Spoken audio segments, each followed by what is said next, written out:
everything feels heavy today.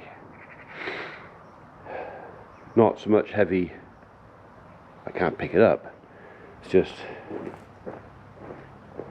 I suppose those that have been where I am now will understand what I mean.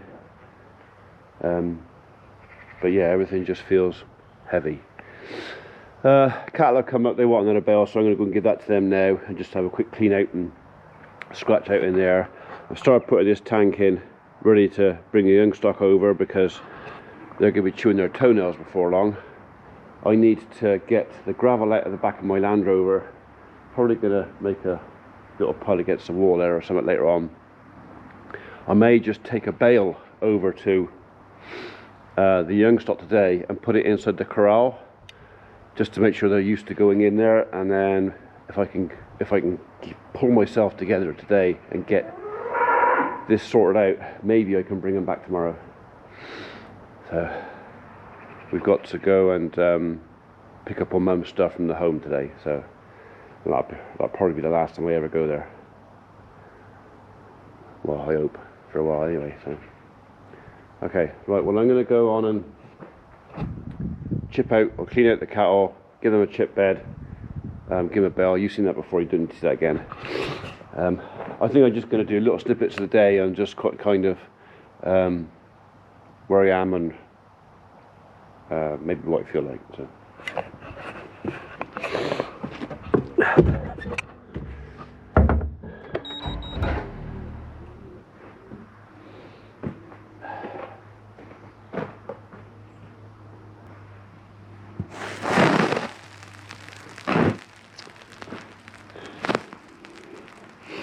Nothing's going very fast today. The events of yesterday are on kind of a loop on playback in my head. You know, everything we said, everything we did or didn't do, because there wasn't actually much we could do. Just sit there and look around. But it is all just playing over.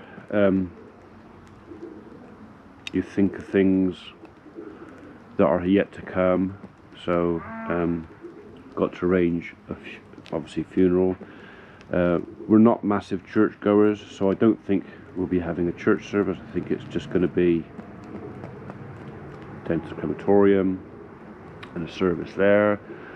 I don't know if myself or my brother or sister want to stand up and say a few words. We'll have to get together and see if anybody does. I don't mind if they don't want to. They want me to, I will, but maybe they want to, or maybe we'll stand together and say something.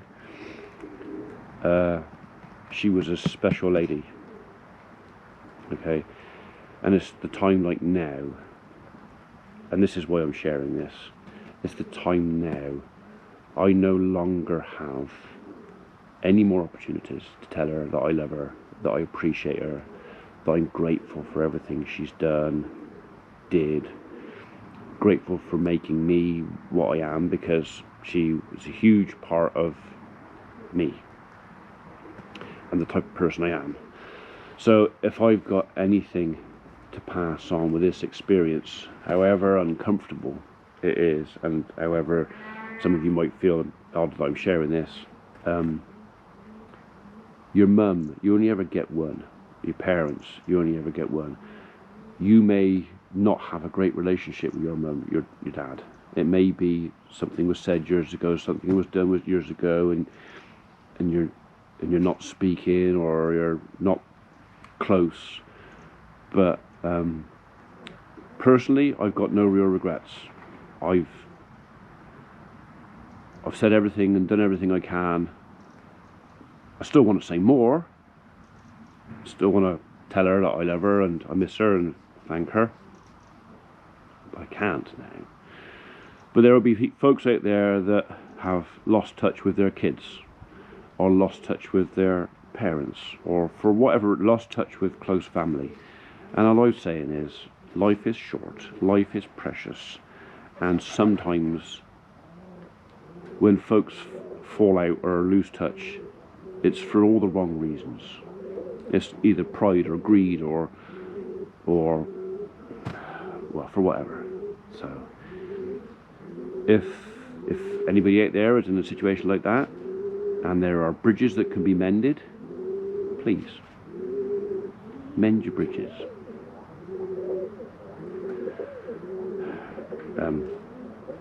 Get back in contact. Remind folks they're important. Remind folks that you love them, because once they're gone,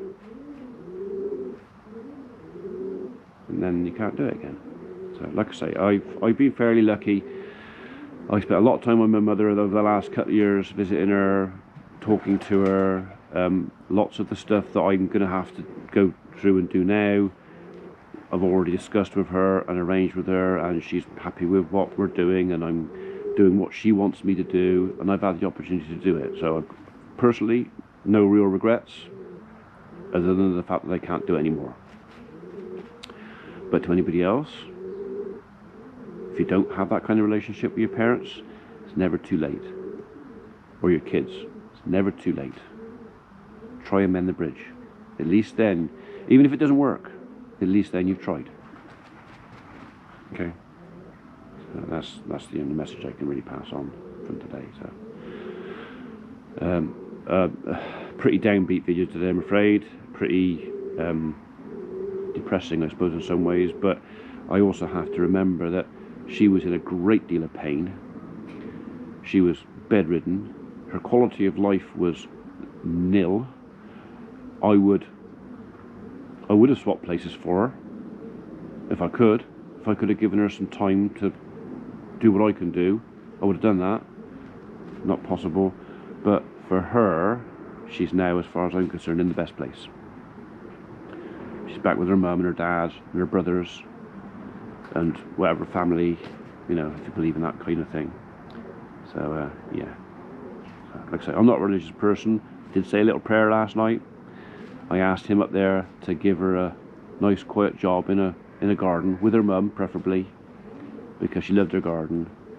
And just give her a bucket, trowel and a fork, and something soft to kneel on, someone to talk to, and some friends. She'd be happy. That's all I can want for her. So.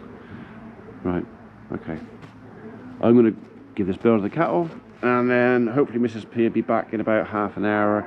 And we're going to go and sort her room out. I've just spoken to my dad. He's basically said the clothes that she's got there, we will donate to the home if they want them. Because if we bring them back, they're only going to go to a charity shop or gone. So the home can make use of them, because she had some very nice nighties and nightwear, then they might just as well keep them there. So we'll bring back her electrical goods and her possessions and whatever else, but no, yeah. Oh, I think you get the idea. So, right, onwards and upwards. Feed these cattle, get them sorted out. There's a cow out there somewhere who's lost her calf. She's forgotten where she's put it because she's mooing and bellowing and running around the field. I've got cock pheasants all over the place. There's about 4 or 5 pairs of cock pheasants out in the field out there, forming up to each other and fighting and whatever else. It's confusing the cattle like mad because they keep seeing this flutter. I think it's a calf. They're running around. The camera's not good enough to show you that, but yeah, all these cock pheasants have suddenly appeared. So I suppose shooting season's on, and we're getting some peace and quiet here because I will leave them alone. So I like pheasant, but not that much. So. Right. Okay, on that note, that's another 7 minutes worth of thoughts for the day. Maybe I'll do some more, maybe I won't. So, but yeah, I would imagine a lot of people will get after, well, 10 minutes into the video and turn it off. But there you go. Take care.